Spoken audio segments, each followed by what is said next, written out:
Gallagher, do come in. What's going on, Jeannie? Please, call me Doctor. Now, I believe you want to talk to me about a little problem you have? No. I have no problem. I'm here for my number examination. Oh! Jeannie? Oh, call me Dr. Jeannie. Sorry. That's quite all right, my dear. I'm the math doctor after all. A math doctor? Mm-hmm. Now let our examination begin. Oh, fun, because I wanted to examine 11 and 12.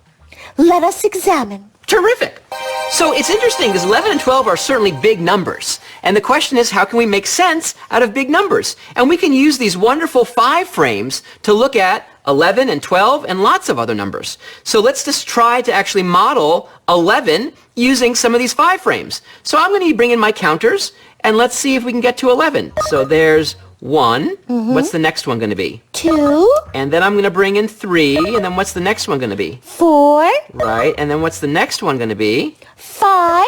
Exactly. And so notice that I filled up the 5 frame and with 5 counters. So the 5 frame is full. I have 5 counters.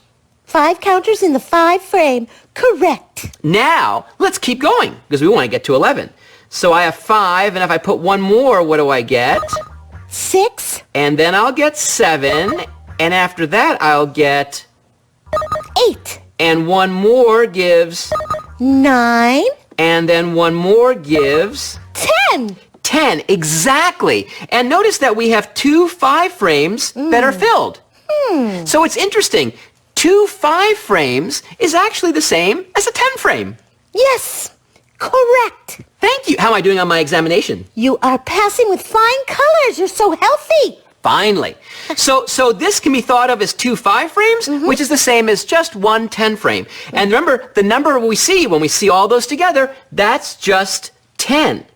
So in fact, I'm going to write that down right now live for you so you can see it for yourself. So this is 10. Yes, write that 10 prescription. Absolutely. 10. Now, that's 10, but of course what we want is 11.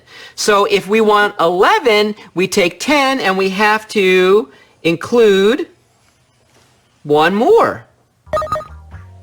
There you go. And now, if I have 10 and 1, what do I have? You have 11. That's correct. And that's a great way of seeing it. We have 10 and 1. And I'm actually going to even write that out for you. So 10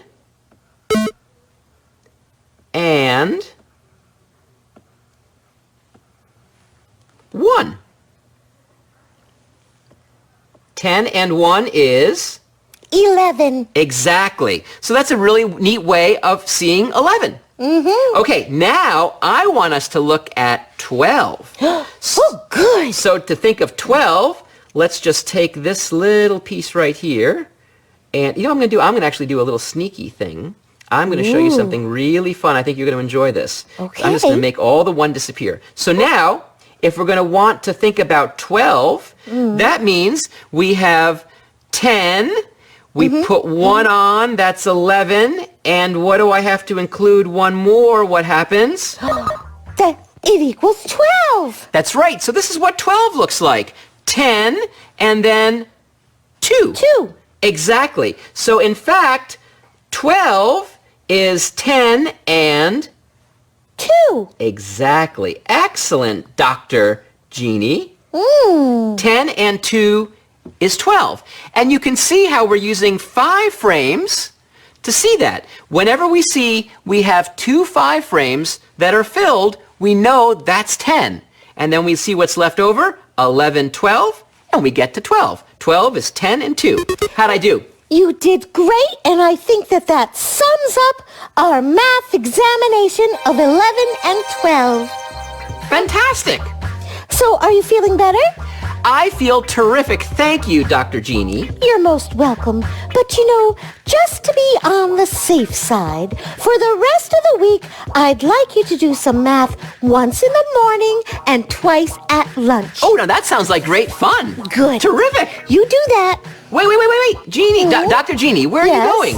Well, I have to visit a little girl who has one of the worst math problems I've ever seen. Oh, no. What's wrong? Well, I don't know. She's